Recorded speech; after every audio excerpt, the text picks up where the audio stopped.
చందమామ కథలు. అపూర్వ విద్య. ఈ కాలంలో అపూర్వ విద్య అంటే ఏంటండి?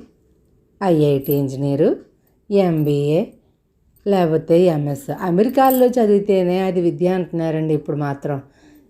ఉన్న ఊరు కన్న తల్లి అనే సామెతను ప్రతి ఒక్కరూ మర్చిపోయారు. అసలు అపూర్వ విద్య అంటే ఎక్కడికో వెళ్ళి చదువుకోవాలి, అదే అపూర్వ విద్య. అలాగే అక్కడ చదివినవాడు మాత్రమే గొప్పవాడు అని అంటున్నాడండి. విలేజెస్లో చదువుకున్నవాడు గొప్పవాడు కాదా? మన స్టాండర్డ్స్ ఎక్కడి నుంచి మొదలయ్యాయి? అక్కడి నుంచే కదండి మొదలయ్యాయి. మరేంటి బాధ? సరే, ఈ విషయానికి వస్తే ఈ అపూర్వ విద్య అనేది ఏ రకంగా మనం చెప్పుకోవచ్చో ఈ చందమామ కథ రూపంలో ఇచ్చారు. అది మనం విందాం, సరేనా? వర్ధనుడు 20 ఏళ్ల వయసువాడు. వాడికి నా అన్న వాళ్ళెవ్వరూ లేరు. తల్లిదండ్రులు బ్రతికి ఉన్నంతకాలం వాడి భుక్తికి ఏ లోటు రాలేదు. వాళ్ళు పోయాక వర్ధనుడికి బతుకు తెరువు సమస్య ఎదురయ్యింది. వాడికి చదువు వంట పట్టలేదు. పనిపాటలు చేయటం మొదలే అలవాటు లేదు.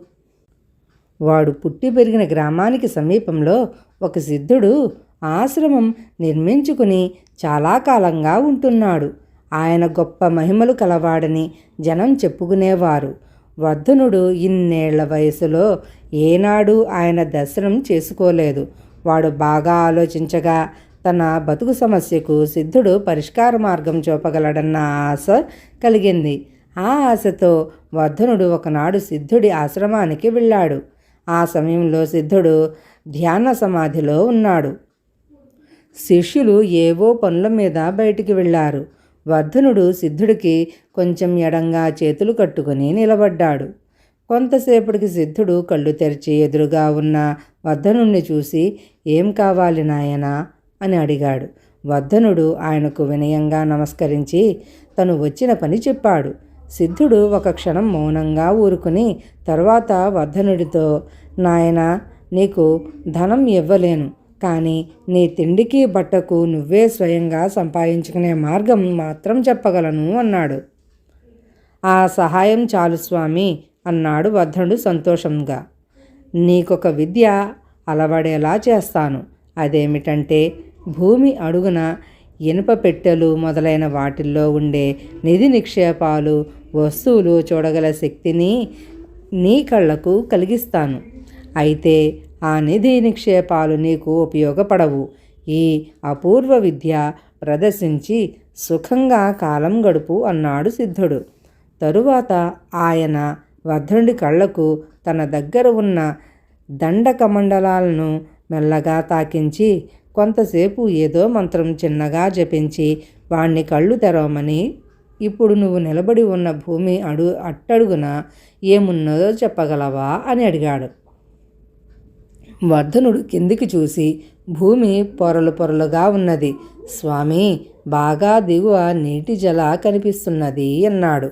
సిద్ధుడు తృప్తిగా తలాడించి, "ఇక వెళ్ళిరా నాయనా, ఈ విద్యను స్వార్థానికి మాత్రం వాడకు. అలా చేశావో ఆ ఒక్కసారికి మాత్రమే నీకు ఉపయోగిస్తుంది. తర్వాత నీ కళ్ళకు భూమి అడుగున ఉండే నిధి నిక్షేపాలను చూసే శక్తి నశించిపోతుంది" అన్నాడు. వర్ధనుడు ఆయన పాదాలకు నమస్కరించి బయలుదేరాడు. వాడికి తన గ్రామం వదిలి మరెక్కడికైనా పోవాలని బుద్ధి పుట్టింది. వాడు ఒక అడవిదారి వెంట నడుస్తుండగా యాత్రికుల బృందం ఒకటి కంటపడింది. వాళ్ళు సమీపంగా వస్తున్నంతలో వర్ధనుడు పెద్దగా గొంతెత్తి ఉన్న చోటనే ఆగమంటూ హెచ్చరించాడు. వాళ్ళు ఆగి వాడికేసి ఆశ్చర్యంగా చూశారు. "ఇక్కడ నేల దిగువన ఊబి ఉన్నది. ఇంకొంచెం ముందుకు మీరు వచ్చి ఉన్నట్టయితే అందరూ ఆ ఊబిలో కూరుకుపోయి ఉండేవాళ్ళు" అన్నాడు వర్ధనుడు. వర్ధనుడి మాటలకు యాత్రికులు మరింతగా ఆశ్చర్యపోయారు. అక్కడ నేల మీద ఎండుటాకులు, పచ్చి ఆకులు, ఏవో చిన్న చిన్న మొక్కలు కనిపిస్తున్నాయి. ఊబి ఉన్న చిహ్నాలే లేవు. యాత్రికుల్లో ఒకడు వర్ధనుణ్ణి వెర్రివాడి కింద జమకట్టి దుడుకుగా ముందుకు అడుగు వేశాడు. ఆ మరుక్షణం మెడలోతు ఊబిలో కూరుకుపోయాడు. వెంట ఉన్న వాళ్ళు అతన్ని భుజాలు పట్టుకుని అతి కష్టం మీద బయటికి లాగారు. దానితో యాత్రికులకు వర్ధనుడు దేవుడిలా కనిపించాడు. వాళ్ళు వాడికి కృతజ్ఞత చెప్పుకొని కొన్ని వెండి నాణాలు ఇచ్చి తమ దారిన వెళ్ళిపోయారు. జీవితంలో మొదటిసారిగా లభించిన ఆ డబ్బును వాడు దుస్తుల్లో భద్రంగా దాచుకున్నాడు. కొంతసేపటికి వర్ధనుడు అడవి దాటి ఒక గ్రామం చేరాడు. అక్కడ ఒక ఇంటిలోంచి పసిపాప ఏడుస్తూ, ఆ వెంట తల్లి దీనారవాలు, తండ్రి ఓదార్పు వినిపించాయి. పాప ఆకలి కొద్దీ గోల చేస్తున్నది. వర్ధనుడు ఆ ఇంట్లో ప్రవేశించి తన దగ్గరున్న వెండి నాణాలు కొన్ని తండ్రికి ఇవ్వబోతూ నేల మీద దృష్టిపడి ఎక్కడా లేనంతగా ఆశ్చర్యపోయాడు. ఆ నిరుపేద నట్టింట నేల అడుగున ఒక కంచు పాత్రలో చాలా బంగారు నాణాలు ఉన్నాయి. వర్ధనుడు పేదవాడితో, నీ నట్టింట లక్ష్మి నాట్యం చేస్తుంటే చంటిబిడ్డ ఆకలే తెచ్చలేకపోతున్నావా? ఎంత ఆశ్చర్యం అన్నాడు.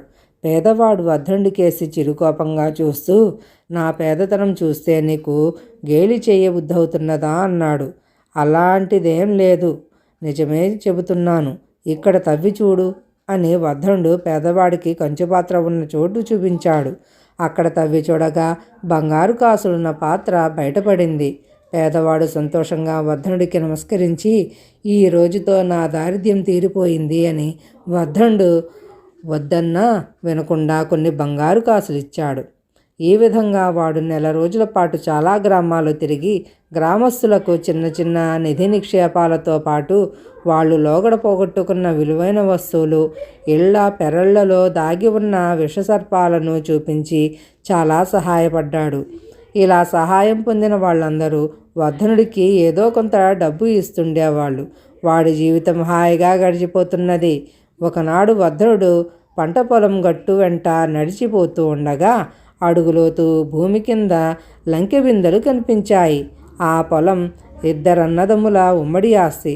ఇద్దరూ కష్టపడి పనిచేస్తూ పిల్లాపాపలతో ఎంతో అన్యోన్యంగా బతుకుతున్నారు. వర్ధనుడు లంకె బిందెల సంగతి ఆ సమయంలో పొలం పని చేసుకుంటున్న తమ్ముడికి చెప్పి తన దారిన గ్రామంలోకి వెళ్ళాడు. లంకె బిందెల మాట వింటూనే తమ్ముడిలో స్వార్థం తలెత్తింది. అతడు ఒక అర్ధరాత్రి వేళ వాటిని తవ్వుకుపోయేందుకు పొలానికి వచ్చాడు. ఈ సంగతి పసిగట్టిన అన్న తాను కూడా పొలానికి వచ్చి తమ్ముడు తవ్వి తీసిన లంకె బిందెల్లో భాగం కావాలన్నాడు. తమ్ముడు ఇవ్వనన్నాడు. దానితో ఇద్దరూ కలహించుకుని ఒకళ్ళనొకళ్ళు స్పృహ తప్పిపోయేలా కొట్టుకున్నారు. గ్రామస్తులు తెల్లవారాక వాళ్లను ఆ స్థితిలో చూసి గ్రామానికి మోసుకువచ్చారు. ఈ సంగతి తెలియగానే వర్ధనుడి మనసు వికలమైపోయింది. తన అపూర్వ విద్య ఇతరులకు మేలుతో పాటు కీడు కూడా చేయగలదని గ్రహించాడు. వాడు అప్పటికప్పుడే తన గ్రామంలోని సిద్ధుడి దగ్గరకు పోయి జరిగింది చెప్పి, స్వామి, ఇప్పుడు నన్నేం చేయమంటారు అని అడిగాడు.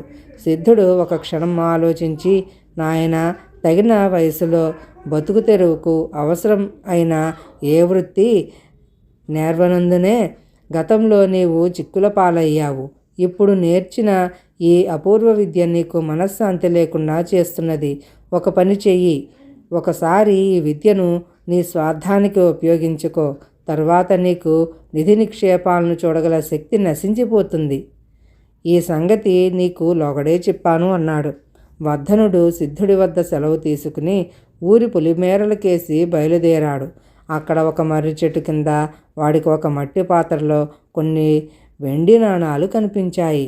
మరేదైనా పెద్ద నిధి కోసం ప్రయత్నిద్దామనే దురాశకు లోను కాకుండా వాడు వాటిని తవ్వి తీసుకున్నాడు. తరువాత ఆ ధనంతో వాడు కొంత పొలం కొని ఒళ్ళు వంచి సేద్యం చేసుకుంటూ ఏ ఇబ్బందులే లేకుండా సుఖంగా బతికాడు.